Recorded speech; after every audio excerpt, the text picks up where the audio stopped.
Welcome to the Bergen Forum, everyone. And remember, there's free tea and coffee there. Those who want it. Next week,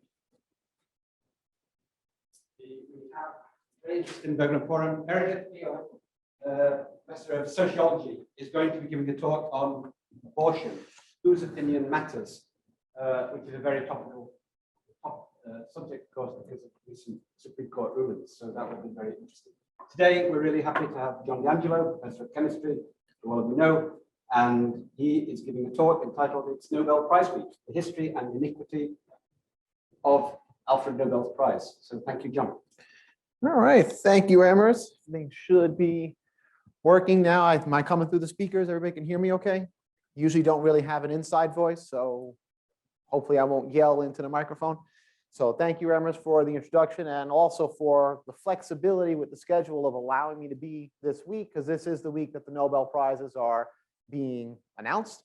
Quick little personal anecdote. I've actually seen now 6 Nobel laureates speak.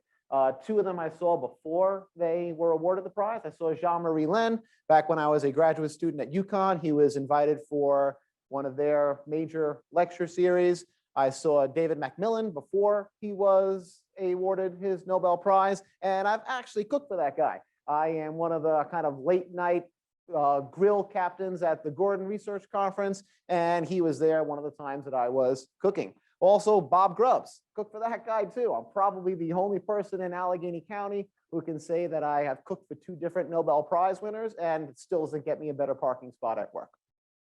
Caroline Bertozzi, I might have cooked for.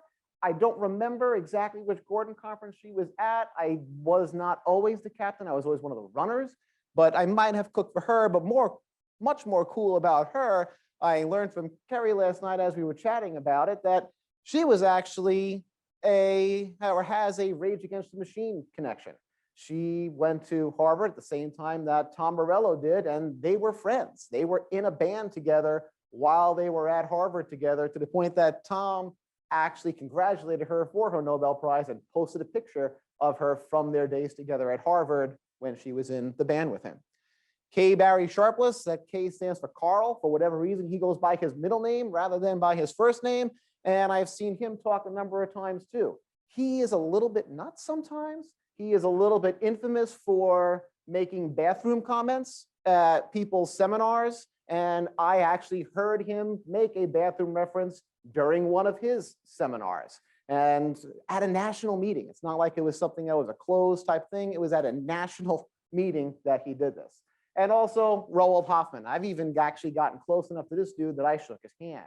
He was an invited speaker at Elmira College about 5 years ago. David was already here, so it's less than 7 years ago. And he also is a Holocaust survivor. He was in a concentration camp when he was like 2 years old, and his family bribed a guard, and he and a few others got out.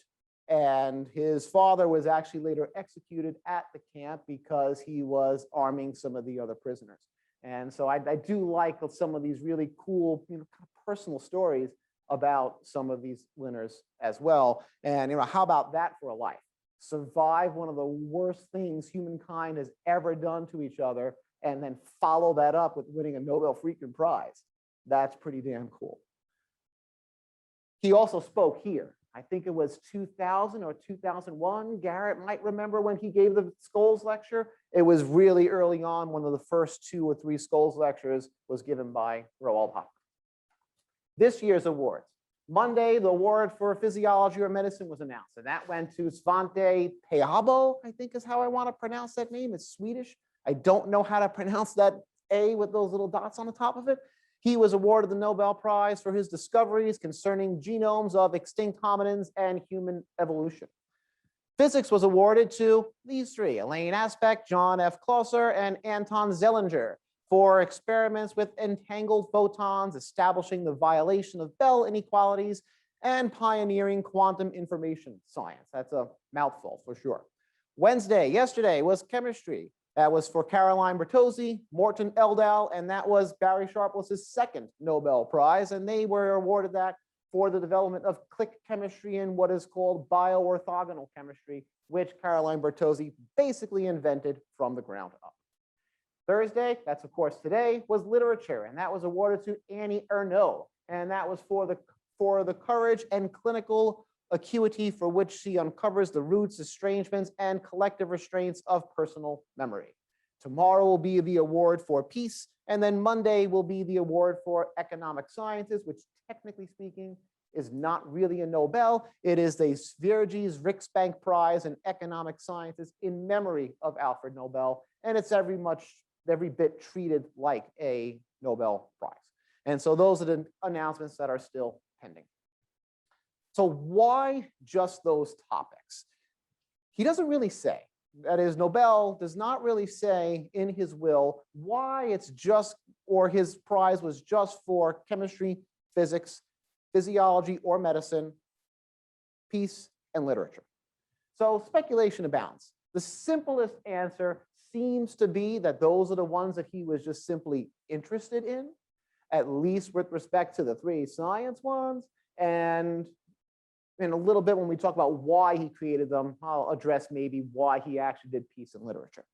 Why not mathematics? And this actually came up during a chairs meeting at the beginning of the academic year. It's not entirely clear, but there are some saucy rumors. And those saucy rumors are that Alfred Nobel's wife was having an affair with some sort of famous mathematician.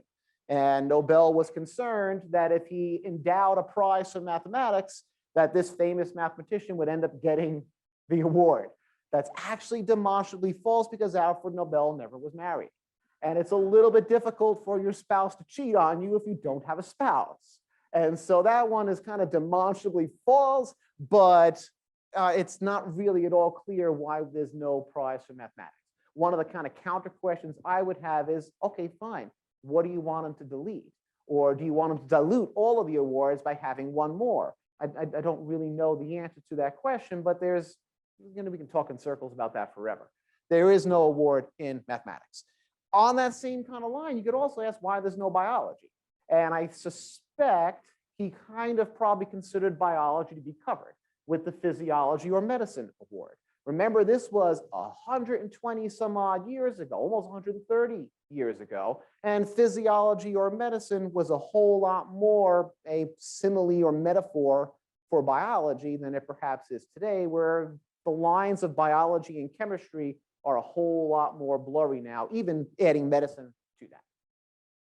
The creation of the awards, why did he do it? It's unclear again, but there is this time perhaps a little bit better of a handle on, hey, this is probably why he did it. He apparently was totally horrified by the content of his own obituary. Most people don't get to read their own obituary. Alfred Nobel did.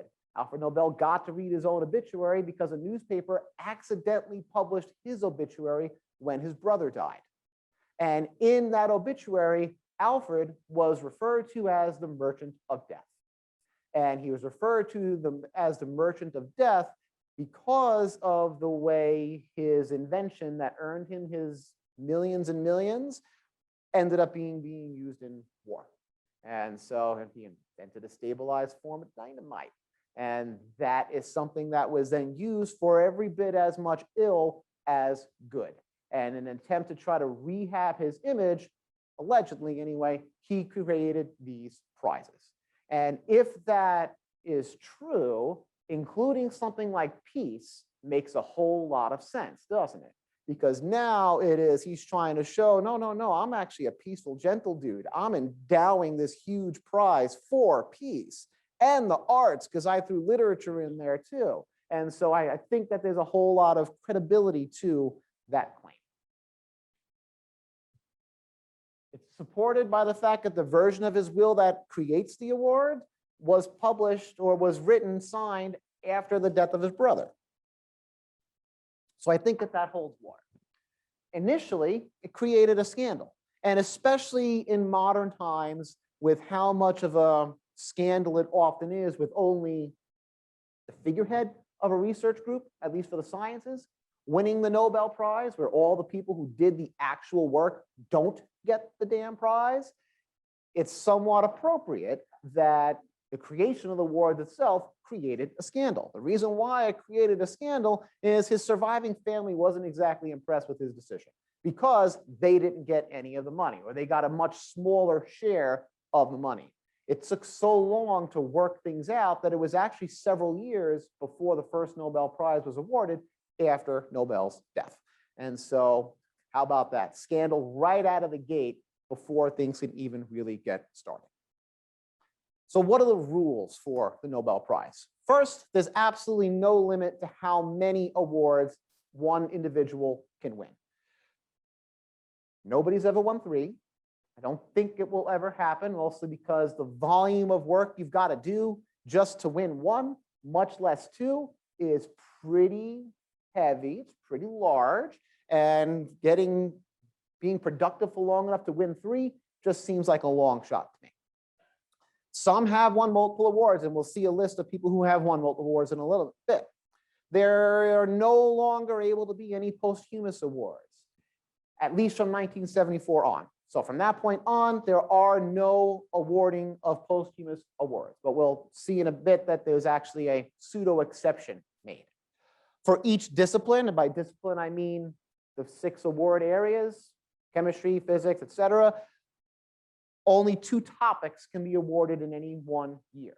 So far this year, for physics, physiology, medicine, and chemistry, it was all 1 topic.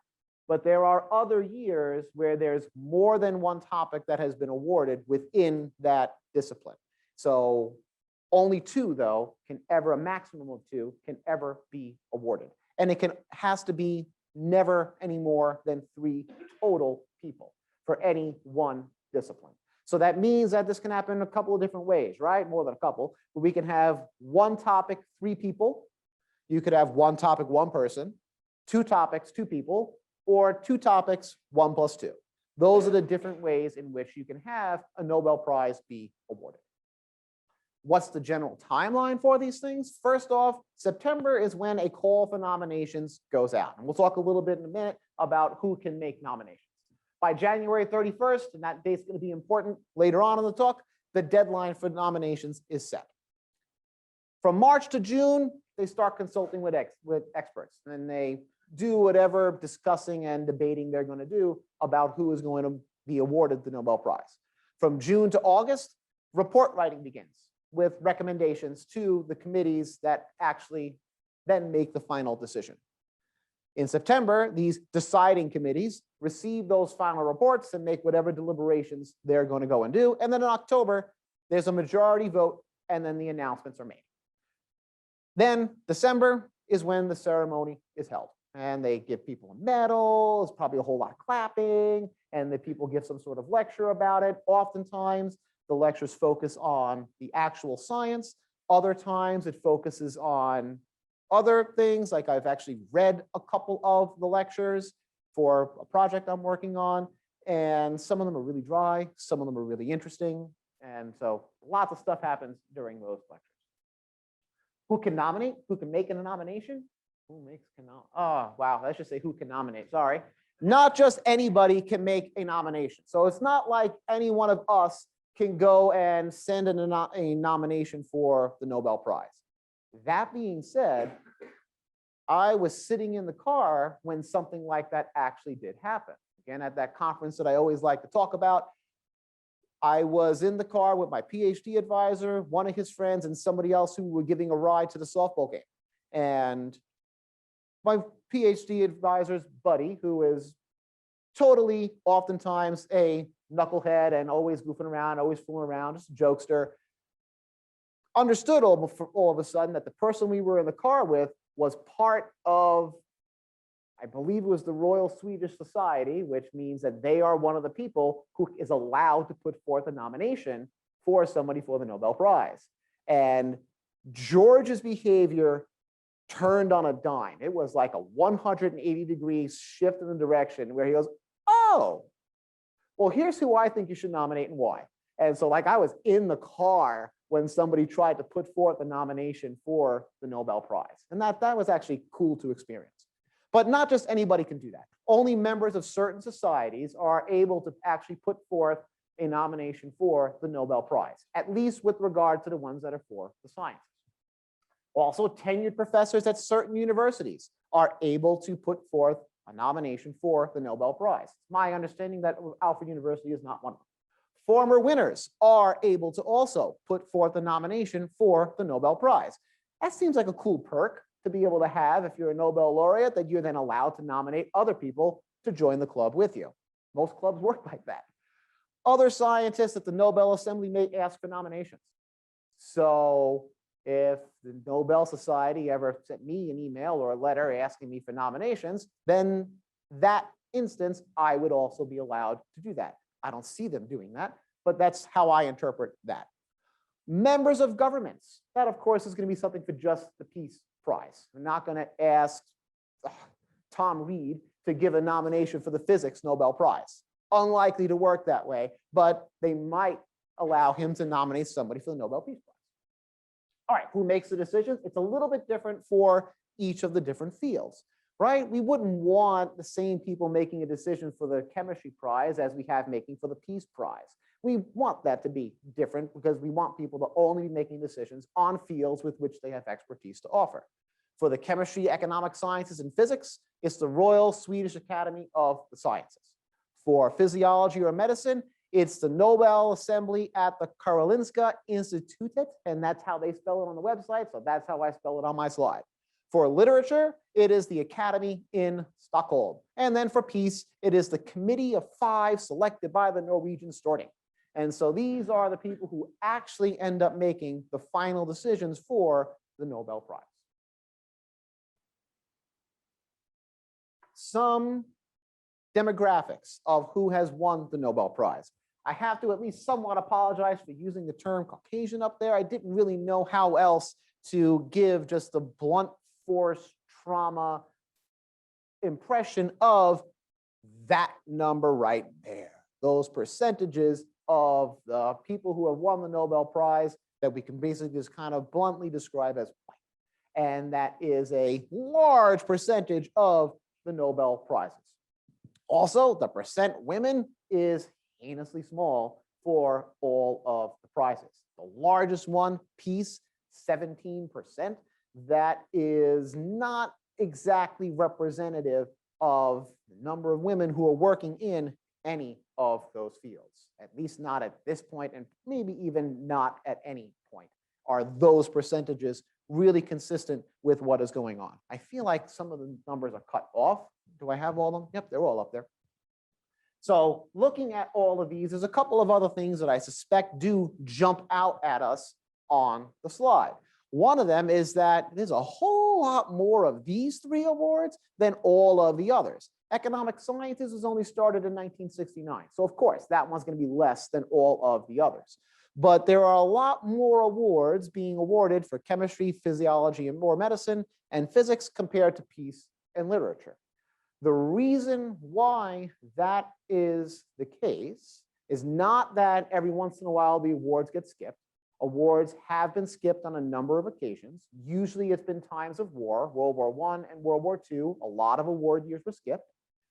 But peace and literature far more often are given to just one person, whereas physics, chemistry, physiology, or medicine are, especially more recently, often given to more than one person.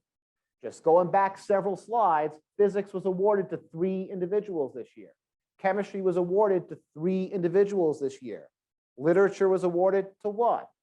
Physiology or medicine this year too was awarded to 1.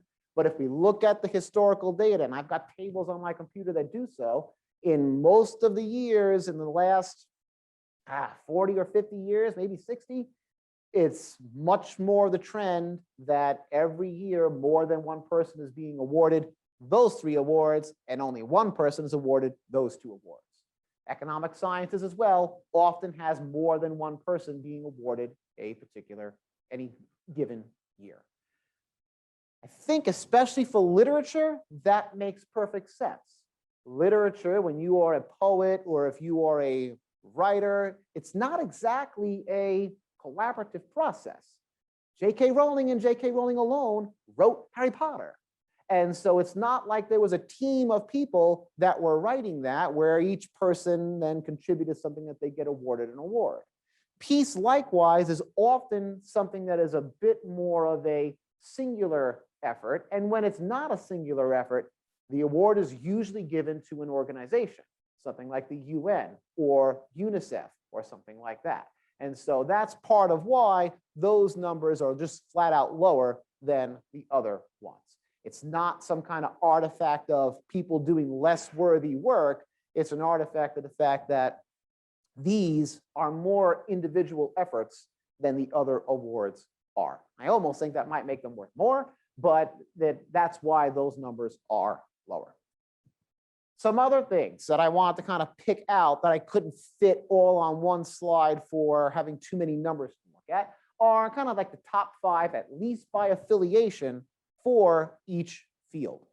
For chemistry, the US has taken home 82 Nobel Prizes total. For individual human beings that have won a Nobel Prize, 82 of them went to somebody who was affiliated with an institution in the US. Germany's next at 33. That's almost a factor of 3. That's a huge gap. Physics, not much better. Physiology or medicine continues that trend.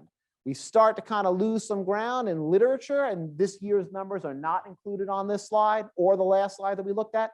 Peace, an organization, gets the most peace prizes, but then the US and then the UK, and economic sciences also. I mean, those are just grotesque numbers in how things are differentiated now. So there's a couple of things that I want us to kind of look at and consider on that slide that I think does speak at least a little bit to some of the iniquity of the Nobel Prize, is that if we look at these, especially the science ones, part of the issue is that in order to do work that is worthy of a Nobel Prize, you really need to invest a lot of money into it. And so oftentimes what we're going to find for any of the kind of more research-based Nobel Prizes like chemistry, physics, physiology or medicine, and economic sciences is that only places that have a lot of money are going to be able to do work that will earn someday a Nobel Prize. There's an instrument called NMR for we chemists. And in order to have sufficiently quality data to have it accepted in a publication, you need an instrument that costs around $1.5 million upfront. And then it's about $30,000 a year to upkeep. And that's if you're not going to do the smart thing and hire somebody to actually be who takes care of that instrument. I asked Katie Decker, who is the secretary for College of Liberal Arts and Sciences, for a list of budget numbers for our college that does not include salary. That $30,000 would wipe out the entire budget for the highest budget for our college. $30,000 would wipe out, if you take out salaries, the entire budget for that one division. That's division of biology. It would take all of their money to upkeep that one instrument. And that's why we don't have one. That's why only the schools that have a lot of money are going to be able to award or be able to do research that will one day potentially be worthy of a Nobel Prize. The same kinds of things can be said for many of those other research-based disciplines. And so if we look at literature and peace, those are not, I mean, yeah, they require effort. They require monumental and beautiful effort, but they do not require millions of dollars of research in order to be able to put together that kind of work, which is, I suspect, part of why, if you look at who wins the Nobel Prize in chemistry, physics, physiology or medicine, and economic sciences, the awardee is always associated with either some high-profile, well-funded university or some other kind of corporation that is high-profile and well-funded. Something like Pacific Northwest National Lab, the Lawrence Livermore National Lab, some sort of company like 3M or IBM, all of these things that have lots and gobs and gobs and gobs of money to throw at solving a problem, that's who gets the Nobel Prize. Whereas for literature, if you're an enormously gifted writer, you can be there. You can get the Nobel Prize. There are people who won the Nobel Prize in literature, like this year's person, where their affiliation is where they're living.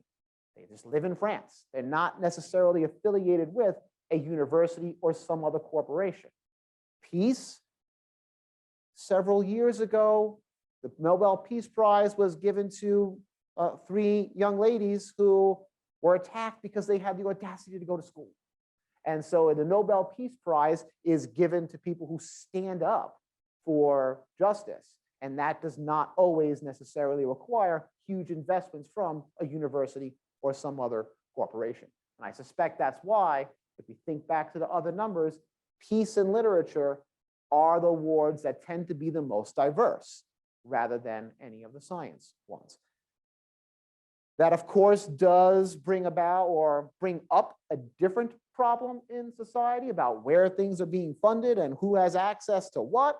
But I'm not entirely sure that some of the lack of diversity that we see in the awards is automatically due to racism.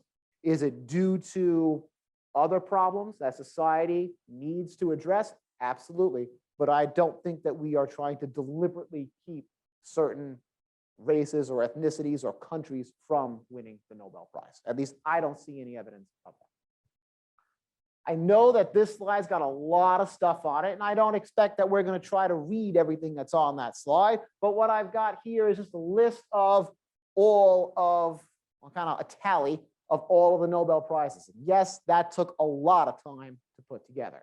What I have on the left there is the number of Nobel Prizes where somebody was affiliated with that country, and the right after the slash is when somebody was born in that country. And so you'll see that we clearly, at least the US that is, clearly imported a lot of the genius that went on to win a Nobel Prize. And really kind of this is just a one display how many different countries won. And also, like that's a lot of them are concentrated in those five or six countries. And then it's a drop off that is remarkable. In fact, it's really a drop off just from the US down to the UK. And so there's a lot of concentration there. Anybody want to guess when the US took off with our no other word other than dominance works? Yeah, right after World War II. In particular, especially late 50s, early 60s, when a whole lot of money started getting flooded into things like universities, et cetera. That is when that number started to border on the obscene in that differential. And so that's really why all of that is up there. Some of these countries, yeah, I'm perfectly aware, don't exist anymore. Like West Germany doesn't exist anymore. I put that type of tally up there because I was trying to capture where that person came from. And coming from West Germany is definitely different than coming from modern day Germany. So, Nobel families. There are a number of families that have won more than one Nobel Prize. The Corey family, that was for Carl and Gertie, and they were spouses, and they both shared a Nobel Prize in physiology or medicine. Banerjee, they too shared a Nobel Prize in economic sciences. Moser, another shared Nobel Prize for physiology and medicine. Mydrell, they had 2 separate Nobel Prizes. One of them for economic sciences, the other for peace. Bragg, Sir William and William Lawrence, they were father and son, and they won a Nobel Prize for physics. Bohr, father and son again, both for physics, separate Nobels. Bragg, they shared it. Bohr, different ones. Euler-Chaplin, they had 2 different Nobel Prizes, another father and son pair winning the Nobel Prize. Kornberg, 2 father and son again, physiology and medicine for one, chemistry the other. Sigbahn, both physics, 2 different Nobel Prizes. Oh, I should say Thomson. JJ and George, father and son, physics, separate Nobel Prizes. Brothers, 2 different Nobel Prizes for 2 different subjects. And then we got the New York Yankees of the Nobel Prize families. and that is the Curie family. They took home a hell of a lot of Nobel Prizes just in that one family. Pierre and Marie, they shared a physics Nobel Prize. And then Marie went on to win a second Nobel Prize of her own, all by herself in chemistry. She holds the distinction of being the first person to take home 2 Nobel Prizes and the first woman to win a Nobel Prize all by herself. Their son, Irene, and her husband, Frederick, then shared a Nobel Prize in chemistry.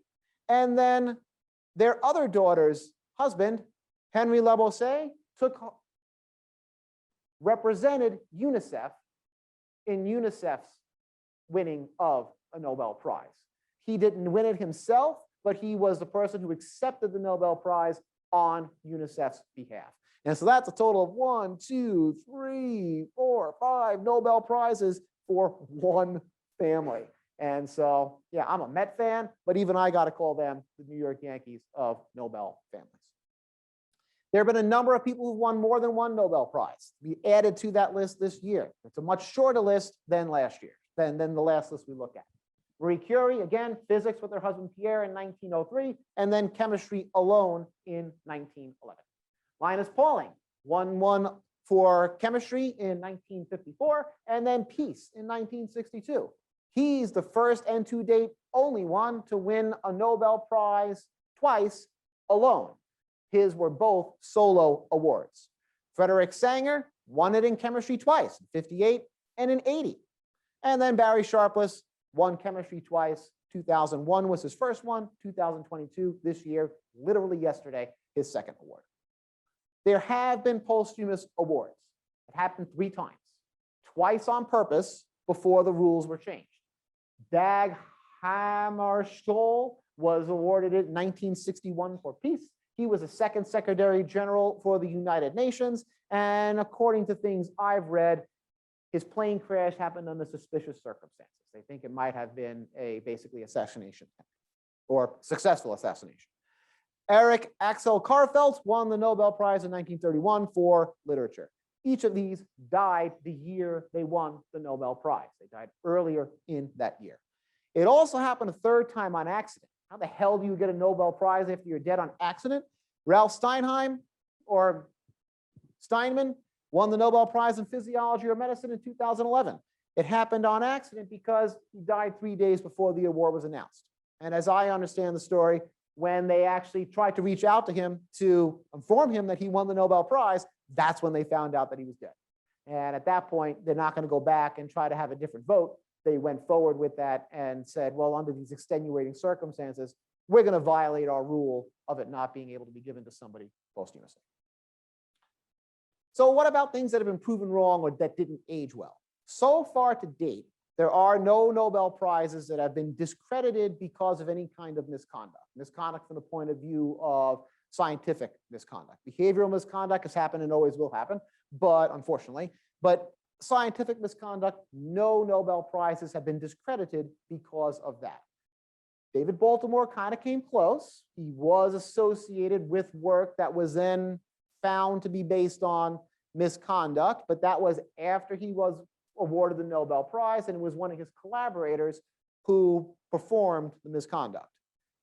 His response to those accusations is very curious to me from a scientific ethics point of view, in that he claimed that since the conclusions of that research that was associated with the misconduct got proven true by other means anyway, it didn't matter that his collaborator committed misconduct.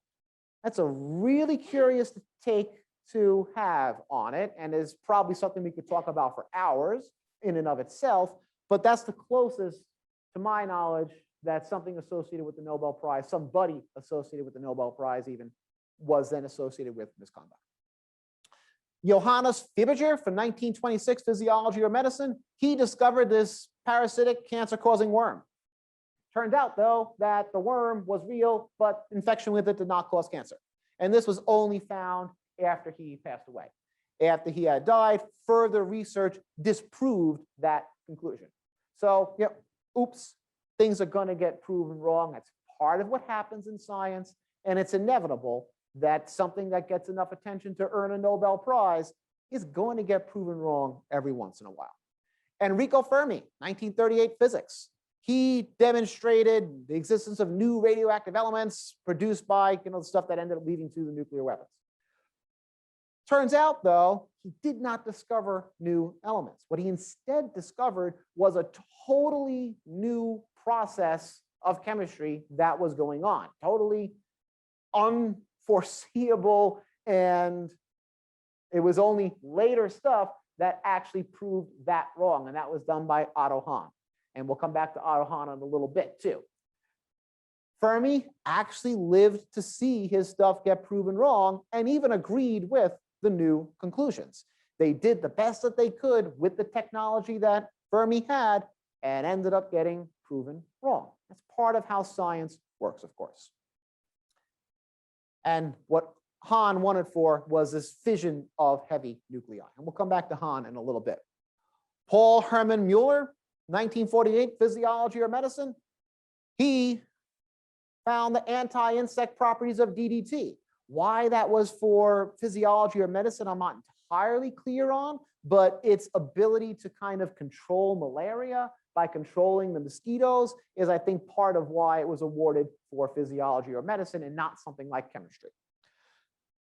Turns out that, of course, DDT kicked off the environmental movement and kind of made Rachel Carson famous. And so, oops, we now know that DDT is a horrible environmental toxin, and it is all but banned across the globe. But at the time, based upon the evidence that was at hand, that was a good idea. Antonio Egas Monique, 1949, Physiology of Medicine, he developed the lobotomy. And that is now a virtually not used medical procedure anymore.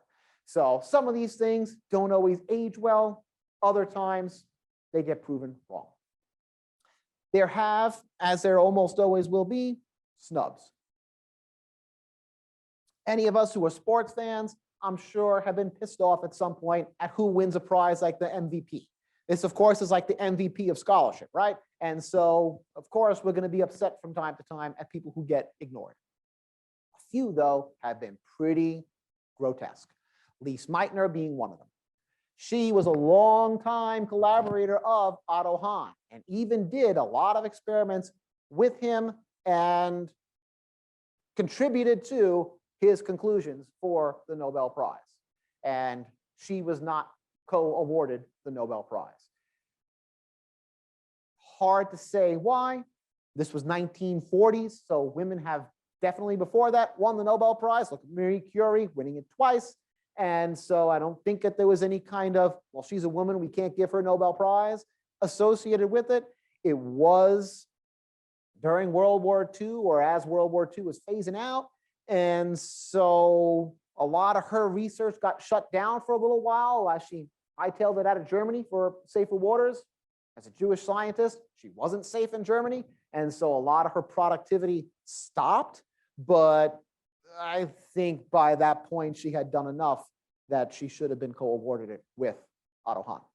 Jocelyn Bell, not really all that far behind Meitner. Jocelyn Bell gets brought up with what I was talking about earlier with how it's usually the head of the research group that gets the Nobel Prize, where all the people doing the grunt work don't, and that's her. She was actually the person who did most, if not all, of the work that led to the discovery of pulsars.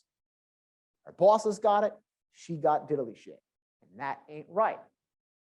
Rosalind Franklin, she died before Watson, Crick, and Wilkins were awarded their Nobel Prize for the solving of the structure of DNA.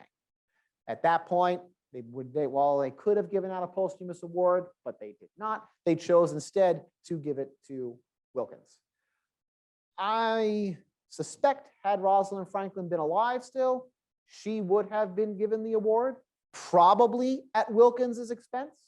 Alternatively, they would have given one award, either physics or chemistry, to Franklin and Wilkins, and the other award, Watson and Crick's award, for physiology and medicine. That is my guess with how it would have happened if Franklin had lived, but she did not. Eleanor Roosevelt, she was an ardent civil rights activist and was never awarded the Nobel Prize. They award the Nobel Peace Prize for civil rights activism routinely, and yet she was not awarded. Mahatma Gandhi was nominated 5 freaking times and never was awarded the Nobel Prize. It's like when you think peace, image of him is one of the things that at least comes up, and never was awarded the Nobel Prize. Dmitry Mendeleev, he invented the periodic table, designed the periodic table, and was never awarded the Nobel Prize. He came really close. The things that I've read say that he even did actually win it, and then somebody overruled the vote and took it away from him, potentially at the behest of one of his rivals, but that, of course, is lost to history by this point. There have also been a number of controversial winners. Some of them, of course, were just bad eggs. One of them being this guy, D. Carlton Guzeric. He won the Nobel Prize in 1976, physiology or medicine, for the discovery of prion diseases. How am I on time? 9:53. Okay. And I would dare say that he is an unapologetic pedophile. And that's why I think he's bad. It only came out after he won the Nobel Prize that he was but yeah, we're not always giving these things to saints. Fritz Haber also was definitely, arguably a pretty bad dude. He was awarded the Nobel Prize in 1918 in chemistry for the development of what is now known as the Haber-Bosch process. This is a process that fixes nitrogen out of the atmosphere so that we can make fertilizer. And so this is a dude who literally invented the process that is responsible for feeding billions of people. He's also the architect of the first deliberate mass chemical weapons attack during the time of war, when he used the use of chlorine gas on the French troops during World War I. He did that before he was awarded the Nobel Prize. The Nobel Prize was awarded to him with full knowledge that he was the architect of that kind of attack. So how about that? You mean you got people like Roald Hoffmann, who survived the Holocaust and then go win the Nobel Prize, and then Haber, who arguably invents chemical warfare and then wins the Nobel Prize. There are also some who are questionable what they're deserving of it. Yasser Arafat being one of them. He was awarded it along with Yitzhak Rabin for peace.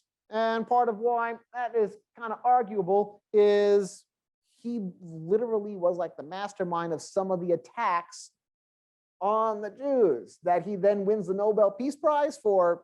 Despite that, there's a little bit of incongruence there that I don't really understand. He attacked Israel and then with somebody wins the Nobel Peace Prize. Doesn't make sense. He won it though for the Oslo Peace Accords.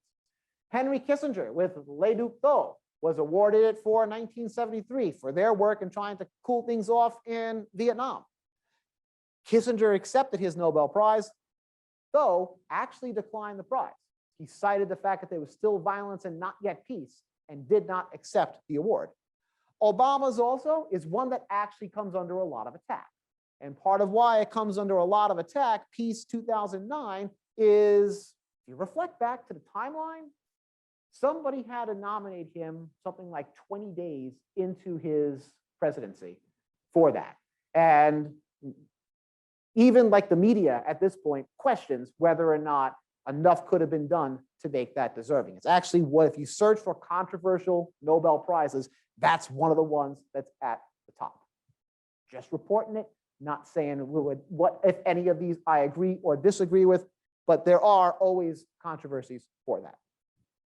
Other noteworthy things, there are some who declined the award, more than some. Le Duc d'O, again, declined his award because, in his opinion, that situation was not solved yet. Peace was not found. Jean-Paul Sartre, 1964 in literature, he consistently declined all awards. Personally, I would make an exception for the Nobel Prize, but he did not see fit to do that. Richard Kuhn, Adolf Bodendat, Gerhard Domag, all of them were forbidden from accepting the award. Hitler forbade them from accepting the Nobel Award. Part of why they were not allowed to accept it is because of the fact that there was another German who won the Nobel Peace Prize, who Hitler wasn't exactly too pleased with that person winning the Nobel Peace Prize because, well, he alerted the world to Germany rearming itself. And when he got the Nobel Peace Prize, Hitler forbade all the other Germans from ever accepting a Nobel Prize again. Pasternak also initially accepted it, but then was coerced by Russian authorities to decline it. Other noteworthy things, some people were in jail when they were given the Nobel Prize. Karl von Ossietzky, peace, that's the guy I was just mentioning. He is an anti-Nazi who revealed the rearmament efforts of Germany, and that is why he won the Nobel Prize and really pissed off Hitler. Aung San Suu Kyi, peace, leading nonviolent struggles for human rights, opposed the military junta that ruled Burma, been in and out of jail for almost 23 years, including when the award was made. Liu Xiaobo, 2010, peace, long and nonviolent struggle for fundamental human rights in China. Participated actually in the protest in Tiananmen Square, criticized China's one-party system. Again, doing those type of things sometimes going to get you in trouble, but it also might win you a Nobel Peace Prize. Finally, co-authored Charter 8, advocating for China's shift in the direction of democracy. I want to make sure that I don't end up going over. This is the last thing I want to talk about, and that is the disappearing, reappearing gold. If anybody is thinking of the disappearing, reappearing ink from Who Framed Roger Rabbit, that's exactly why I put that title up there. Max von Lohe and James Franck won the Nobel Prize in physics.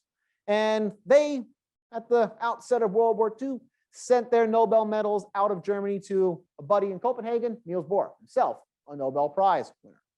Safety in Copenhagen, of course, did not last long. Before long, the Germans were doing their high-stepping routine through Copenhagen also, and so George de Hevesy dissolved them. Dissolved the Nobel Prizes in a very powerful acidic solution. And then he left town for Sweden. He was Jewish, was not going to be safe in Nazi-controlled land, so he got the hell out of town. Returned after the war, and miraculously, the beakers that contained the dissolved Nobel Prizes was still on the bookshelf exactly where he left them, totally undisturbed. Did a little bit of chemistry, precipitated out the gold, and then the rightful owners of that gold were represented with their medal in a ceremony in 1952. They literally recast their medals from the same gold, and then they were given back their Nobel Prizes. That's the end of my talk. I'm happy to take any kind of questions with whatever time we've got left.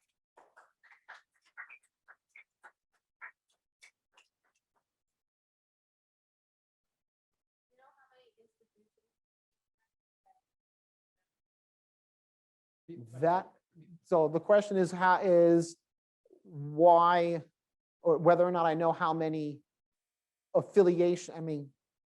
institutions have been affiliated with a Nobel Prize. I do not know that off the top of my head, but the Nobel Prize website does have a list that you can search through that associates things by institution. So that data is available, but no, I do not have that on there.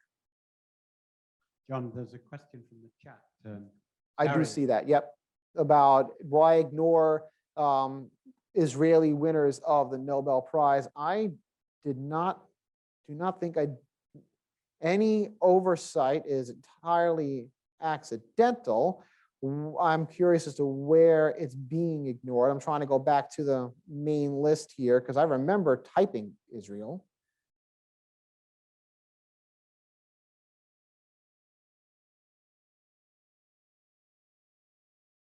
I would need to go back and check my records because I remember typing it in and that it should be included on that list. And so any oversight there that Gary is pointing out that there have been 13 Israeli winners, I genuinely thought Israel was on the list here, but it clearly is not as I'm quickly reading it. I apologize for any oversight like that, but I can find that data and make sure that it gets presented someplace. We are out of time. Any quick questions? Bob.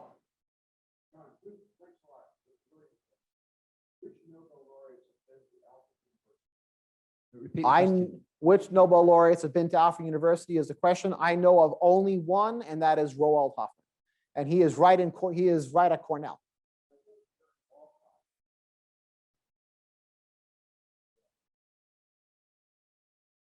That would, Seamus Heaney. so two others, Seamus Heaney and Garrett Walcott. What field were they? Literature or? Okay. That I think is before I was here, but.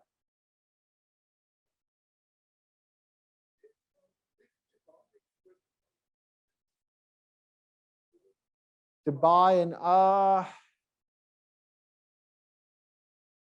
well, that should be something that we can easily find if anybody wants to stay while I try to look that up. I don't remember. Okay. I do not remember that.